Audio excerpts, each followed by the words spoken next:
Hello everybody, this is Chris, Battle Axe in the Forums. Welcome back to my channel. What I got going on for you guys today is going to be an introductory video. It's going to be something that's going to introduce you guys into my new project, the Spear, the FT Spear, the flying wing with the pizza box on the front. And it's going to be an introduction into a new thread I'm going to put on the forums called the Tip of the Spear. It's going to be something that's going to take me through document my journey through the flying wings. So given that I've had a lot of prop and slot jet sort of playing around with the FT22, again with the Alpha, now the A22, a mixture of the two. I really like the format, the Elevon style, and I'm really starting to play around with different functions with it and stuff like that. The reason why I wanted to go to the Spear, because it would be able to carry heavy loads. It's a good versatile sort of wing. It's good for racing. It'll go fast, it'll go slow, and it's got a lot of potential to it. Being the fact that it's a pusher, right in line with that prop and slot thing, and it's going to be pretty similar. Actually, hooking up the program for my A22, I can take the receiver right out of there, plug it straight into the Spear, and all the controls are exactly the same. Anyway, I'll just get you guys to it. Here she is. This is the Spear. So the Spear itself is, again, going to be one of those platforms where you could put camera gear on. There's supposed to be a nose box that's cut out right there for the camera. I haven't got that on there yet. I still got to find my camera again. But this is pretty much what we're looking at.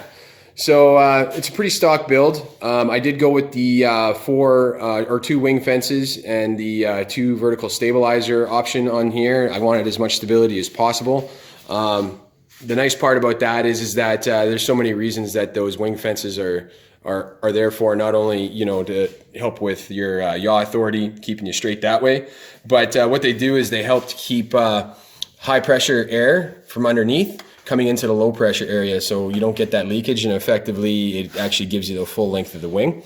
One thing that I did modify on that is just the positioning. I did set them back a little bit more. I did notice that on one of the videos they were saying that the farther back you have them, they really only are effective back behind the actual you know, end of the wing kind of idea. Anything that's farther forward just ends up creating drag. So I kind of want this to be as efficient as possible. Plus, if I brought it forward, the tip here would actually stick out farther and catch on branches and stuff for belly landings. Same idea with these ones over here. I just kind of wanted to see how it was going to work out there. You can have an option of either having just the wingtip fences and not the vertical stabilizers, but I kind of wanted to go with all 4. We'll see how it works out for noise and that kind of stuff. It should direct the air pretty well, and it should fly pretty efficiently.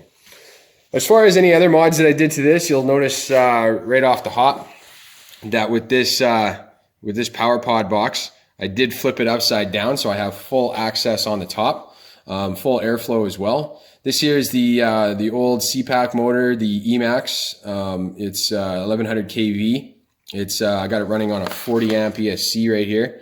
The 40 amp ESC is out of my Sportster and the Baby Blender. It actually ran the rimfire motor, but now it's on here. I was getting a lot of ESC cutouts with the 30 amp ESC that comes with the pack. Anyway, I'll take you inside the box. I just got a couple of barbecue skewer dowels here that hold the box lid down, and then there's a elastic band that goes around. Anyway, here's the inside of the box. Of course, all the wirings run through the strong box here. Here's my receiver. Everything's all plugged in through a hole that's on that, just like this one, but it's on that side. It's Velcroed on. If you take a look, I can take it on, take it off, got to bind, rebind, do any sort of like maintenance, or take it out, switch to another plane, that kind of stuff. As far as the battery bay goes, I do have 2 2200s sitting in here. I'm only driving one, the Venom. The other battery here is my Gens Ace. It was the one that crapped out on me. The cell number 2 there was only pulling like 1.8 volts under load, so at full charge. So that one's garbage. It's just going to be a sacrificial battery. If anything, it's ballast, so it's going to help out, you know, get my CG on point and that kind of stuff as well. So as far as the inside of the box goes, it's got a lot of room. I did say I was going to put landing gear in this at some point in time. The only reason I wanted to do that was possibly put a 3 or 4 blade prop on the back, so I would have that kind of clearance with the landing gear, do a steerable nose wheel, taxi it around. But winter's coming up. I'm not really too worried about that right now. I got some other things I could do to this thing to get more power out of it anyway. And the CG works out really good with these 2 batteries plugged in here. So even if later on I get in a second 2200 and I want to run in parallel to get 4400 milliamp hours and get longer flights, or maybe I could get like a 4-cell 3000 milliamp, just one battery, and put it, you know, wherever the CG needs to be in there. However I wanted to go with it, I definitely have that versatility with it as well. So we'll take a look at the end of the side of the plane. You'll see with my receiver here, we'll kind of get back to that. With the receiver, I do have a wire poking out the top, so it's going to get good signal that way. And then if we take a look at the underside of the plane, I do have it poking out the bottom as well down here, and then I also got a spoiler here just to kind of, you know, protect it a little bit from any sort of belly landing debris or anything like that. Over here we got the flaps. The flaps themselves are just made out of the same plastic that I used to make control horns. They're basically about 2.5 inches from tail to hinge, another 1/2 inch of hinge to glue it to the actual wing, running on a 5-gram servo. It is on a 3-position switch, so I will get half and full flaps, or fully retracted, of course, like they are now.